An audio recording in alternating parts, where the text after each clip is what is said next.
Welcome to the Postmortem Operation Guides. My name is Ziona, and I will be walking you through Hard Mode Operation 9. This is the third boss in Terror from Beyond. For more information and details, please visit the written website at postmortem-guides.com. Like Story Mode, this is a two-phase fight. In Phase 1, players need to pair up to bring down the data core shields, kill the data cores, and kill the ads. Hard Mode adds two mechanics to this phase. Each color phase has a shorter time limit ranging from 70 seconds for blue to 50 seconds for yellow. Players also need to obtain the obtuse buff by killing the floating orb that matches their color. These neutral orbs will spawn during the appropriate color phase and can be killed up to any time in Phase 1, including the transition period to Phase 2. Phase 1 continues to use the same color phase order as Story Mode: blue, orange, purple, yellow. The associated data core pairs continue to be random. In Phase 2, the basic mechanics remain the same as Story Mode. Players must step on the matching colored circles when they spawn. In Hard Mode, ads continue to spawn throughout the phase, and one player will be targeted for deletion with a random color. Someone with the matching color obtuse buff gained in Phase 1 must stand on that person to block the attack. Failure to block the attack will one-shot the target and any nearby players. For our group, we found that pairing a DPS with a tank or healer and always using the DPS for the clicker in Phase 1 worked best. If you have a wide spread in your DPS damage output, arrange to have your best DPS available to kill during the yellow phase. We also loosely identified who would cover the first deletions in Phase 2 so that we didn't accidentally use both obtuse buffs. Orbs always spawn at the gaps to the north and south and then circle around the room. Since the fight countdowns don't begin until the point where we click on the blue panel, we go ahead and kill the ads and the blue orbs before clicking. As soon as the appropriate color steps into the middle, the colored panel becomes visible and can be clicked. If that person leaves the center, the panel will deactivate until he is back in the circle. The other player clicks the panel and begins a channeled cast. This will drop shields off a random pair of data cores. Data core pairs are always directly across the room from each other. DPS will need to kill the data cores within the allotted time. Interrupting the cast will bring the shields back up and stop all DPS on the data core. Tanks and healers need to ensure that the ads do not interrupt the color pair. Blue phase has 70 seconds to kill data cores. During the blue phase, waves of 2 recognizers will spawn and can be easily killed by healers and tanks.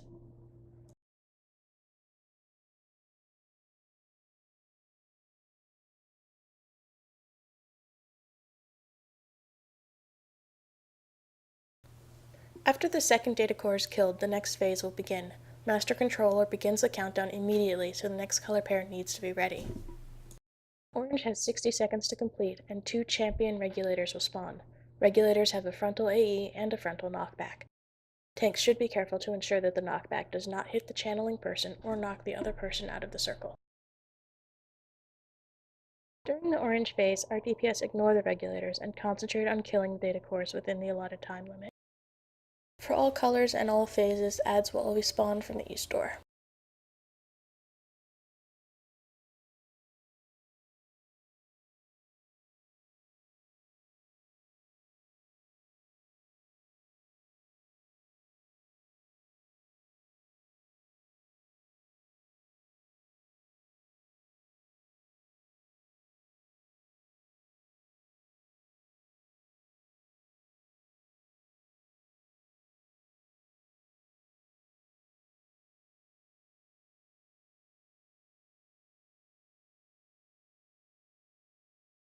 Purple has 50 seconds to complete and spawns waves of recognizers.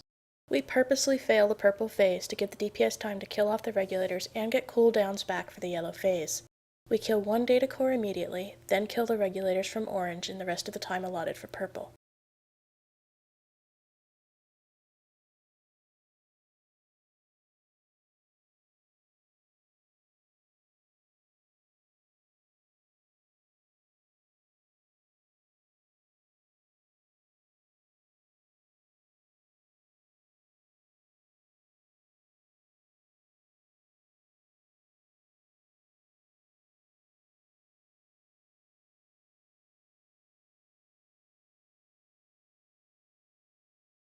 When purple fails, a champion rectifier will spawn and the countdown for purple will immediately begin again. The rectifier has a frontal cone attack and should be faced away from the raid. He also randomly throws blue discs into the raid. We found that stacking up behind the rectifier for heals was the easiest way to minimize damage from the discs. As soon as the rectifier is dead, the purple team should activate the panel and the DPS should burn down the last data core.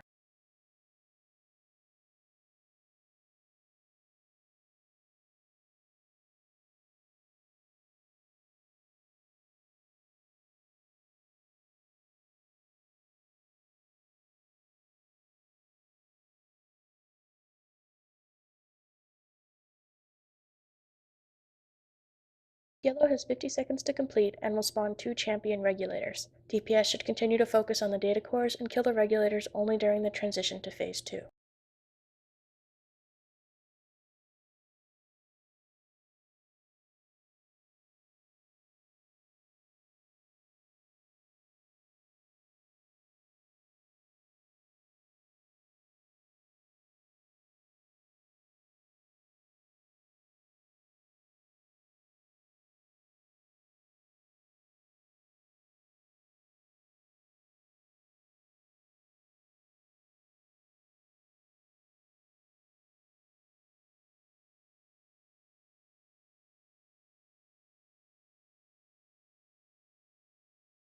When the last data core dies, Master Controller becomes targetable. A tank will need to pick him up immediately because he can easily one-shot a DPS. The DPS should destroy the leftover regulators and then switch to the Master Controller. Anyone that does not have their obtuse debuff needs to finish killing their probes at this point as well.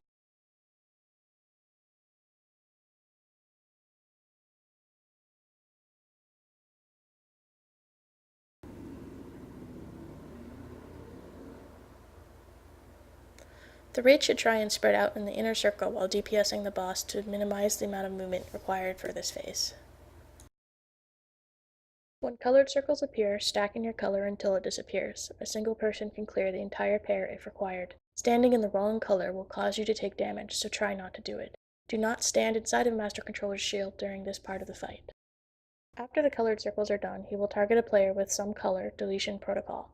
That person will have a colored circle underneath them. Somebody with the matching color obtuse buff must stand on top of that player. The targeted player should stay still and let the covering player come to him. If 2 players try and cover, both will lose their obtuse buff, so make sure to communicate who will be covering.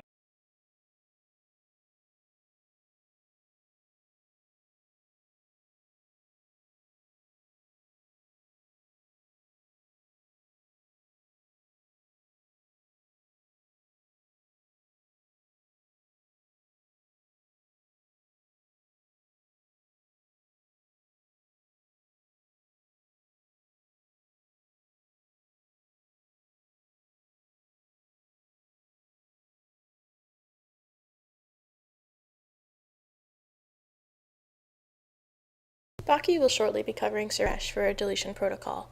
I've highlighted what the obtuse debuff looks like. Do not try to cover if you do not have this. Once you've covered, the debuff will disappear.